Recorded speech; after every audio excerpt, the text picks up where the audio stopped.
new characters with new gimmicks. The costumes are brilliant costumes, and the makeup in here, it's the same team. Everything just got bigger.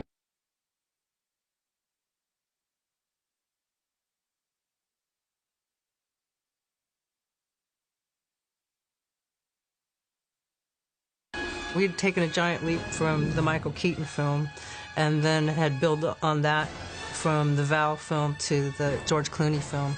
And at that point, you know, you had have the same group of people that had been working on the same problem for 2.5 years. We can design a piece that fits into here. So well, we can certainly do scenes with and without it. On all those movies, you have the common link of the costume designer and Bob Ringwood's interpretation of the original vision and then the development of that. And I presume Warner Brothers' concerned that there is some follow-through from one to another. And then what we're going to do is this gets painted, then the glove comes to a line, and then it'll go to a point on the glove. I don't think we ever had it that well worked out. I think it was just a creative process. Deals with, okay, we have this suit, now where are we going to go from here on out? There's something about an anatomically correct rubber suit that puts fire in a girl's lips.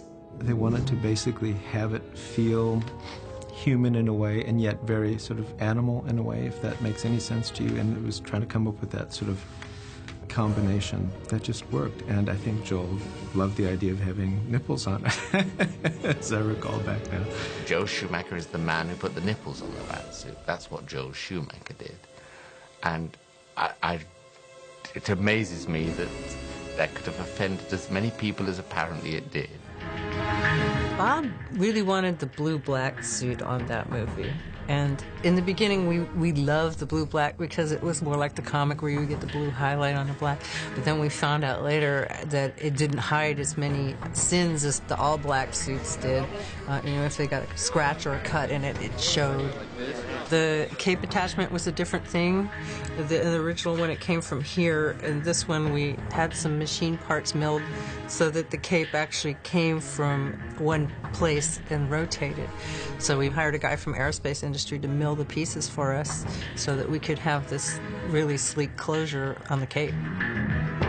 The heads were the hardest part to run because they were a 360 thing. There was no seam in them, so those were usually, the nose was the one where we got the most air bubbles. That was a problem. And the ears, the only ears at the end of the ear would come off. I tell you, all right, I got a little wax in my ear.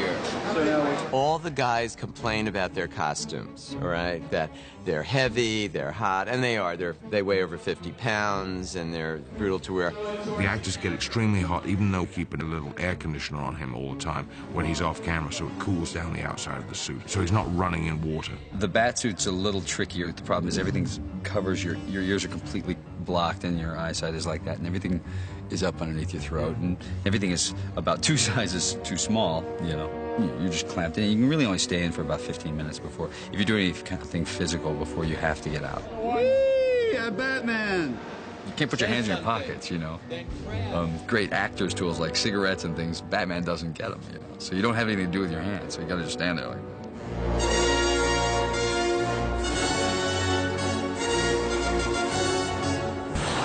I got mine. Where's yours? Making a Robin suit and a Batman suit, the only real difference in the production of it is that you start the sculpt on this actor's cast or that actor's cast, but in the end, the processes are all the same. The paint choice is maybe a little different at the end, but to make a Bat or a Robin is pretty much exactly the same thing. The only difference between the Batman and Robin suits are Batman has calves and forearms, even though you don't see them because they're covered in boots and gloves, and Robin doesn't. The Robin suits on this movie were a little more grown up, a little more muscular. The colors were a little darker. It wasn't this Technicolor, so it was more like the dark side of Robin a little bit on this movie. There was something about putting that suit on, and it just made you want to, be a superhero, and you really you kind of bought into it. It was just this amazing body and this thing. And 1, 2, 3, action! When kids would come on the set, it was unbelievable. I mean, they would literally be speechless. Bruce, it's me, Barbara. Batgirl was a different thing because on all of the Robin and the Bat, you're trying to add bulk to them to get them to be this perfect male figure. And for female, there's only a couple places you can do that, and the rest of it you're trying to keep as slim as possible. You're about to become compost. Batgirl had a lot of flipping and kicking and fighting, and she had these boots that are up to here with, you know, really high heels. And so most of the thing that we changed on the Batgirl was the heels. We cast some that looked exactly like the high heels in foam so that when she ran, she could run a little more flat-footed and not be on such a high heel. And then we made some of them with a much shorter heel and made them look like the original boots. But that was the hardest thing, and there was no place to hide a flying harness on that costume. I guess that, you know, we all are supposed to be fit because of the fact that you're going to wear this heavy, heavy costume and you need to be able to run around and have your endurance be good so that you can manage the whole day with this suit on. But I spent so much time complaining in that costume that I didn't see any payoff. You don't notice that because I'm physically fit that I would be more comfortable in the suit. On the days that they wore the costume, V. Neal and her crew would have to paint around the eye area so that the mask that went on blended nicely to the skin color underneath. Robin and Batgirl's mask was glued onto their face, not strapped on with little straps like you were at a birthday party. Batgirl was kind of fun to do because we didn't really want to like black out her eyes, so we didn't even give her a black mask. Her mask was kind of an opalescent dark blue, so I mixed up a kind of dark blue frosted eyeshadowy type thing that I painted around her eyes that kind of matched her mask. It was a neat combination of a black and a blue frosted on top, so it kind of gave her a little bit more of a softer look with her blonde hair for her whole new look.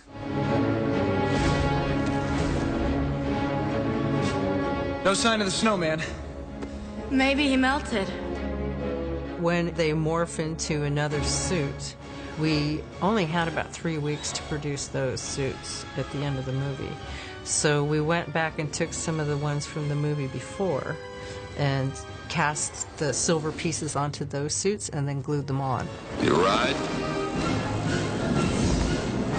Felt like I was making a toy commercial. I mean, literally. It was, all of a sudden, we were in, like, these new suits. I'm like, okay, so I'm just trying to think of the story of how this works. It's like, let's not ask questions. We've got new silver suits, okay? It's just the way it is. I need a sign. How about slippery when wet? Poison Ivy went round and round for a long time. She was down to the wire on that costume. My involvement with her was mostly in the beginning, where I had to find resources for the latex rubber. At that point, it wasn't a big fad and fashion, and figure out if you could dye it and what you could do with it, and, you know, painting and dyeing to get the combination of colors on it. It informs you a lot about the character. And this sort of swagger that she has is very much, she's wearing thigh-high boots and a rubber costume. I mean, you're not going to walk around sheepishly. It's a brave look. Tell me your plan. Kiss me and I'll tell you. One thing I would love to have done, we never did do it, is for the Poison Ivy costume. When she morphed into a fighting machine, Bob wanted her to be very menacing. And there are all of these trees around Los Angeles with all the spikes and the thorns on them. They're sort of a green bark, and they get pink flowers on them. We molded some trees to get the spikes, but I think we sort of ran out of time at the end and didn't get to go with that. What are you, about a 50 big and tall? No, I always go a size smaller. Makes me look slimmer. The designs layer after layer after layer, but they are one of the most beautiful things I've ever gotten to work on. Everything freezes. It is shiny. It's beautiful chrome armor that they usually wear when they go out and fight the battles. And it is an armor that is truly like in the old days of the knights. An armor like that that weighs, 60 or 70 pounds, and you carry this thing around all day. Don't you feel sorry for me already? I always say it was the refrigerator meets the Terminator. I will pull Batman's heart from his body and feel it freeze in my hands. I worked under Master Terry English, and we did the Mr. Freeze suit for about 6 months. We did 7 full metal suits. The suits themselves were completely hand-hammered out of aluminum. They're aircraft aluminum. And there was about 10,000 blue LEDs per suit. From what we understand, we bought every blue LED in the continental United States. There's over 500 parts. That's not counting the LEDs, that's individual pieces, all the way down to little tiny hand-bashed rondelles, little tiny round pieces that we had to custom cut. Some of the stuff was machined at a different shop, but the majority of everything was custom made by us and hand-hammered out by us. The laborious part of a suit is going to the wardrobe shop while they're making it and putting on just this piece and being able to feel how it moves on your shoulder. He must have been at the wardrobe, I would say, 10 times over the course of the manufacturing the suit. They were very comfortable, believe it or not, because they move in so many different directions. Everything is jointed well so that you're not fighting it. It moves where you want it to move. If you had to, you could do a shoulder roll in that suit. Wouldn't be very comfortable, but you could do it. I actually wore one of the Freeze suits. Arnold and I were exactly the same size. So they put the suit on me, and I did all the karate kicks and was doing all sorts of stuff in these suits because Terry wanted to make sure that these fit Arnold, that they worked well. I remember Joel Schumacher walked in and I was leaping from table to table in one of the suits. He looked at me, turned around and went back out. It was like, I don't want to know. If revenge is a dish best served cold, then put on your Sunday finest. The reason why the Batman films look so good is because the people working on it many times love what they're doing. And I think that's the key. If you really love what you're doing, it will show in the product. I still feel that this movie has best manufacture, best design, best concept of a superhero. I mean, the costume, I think, is great. It's sexy.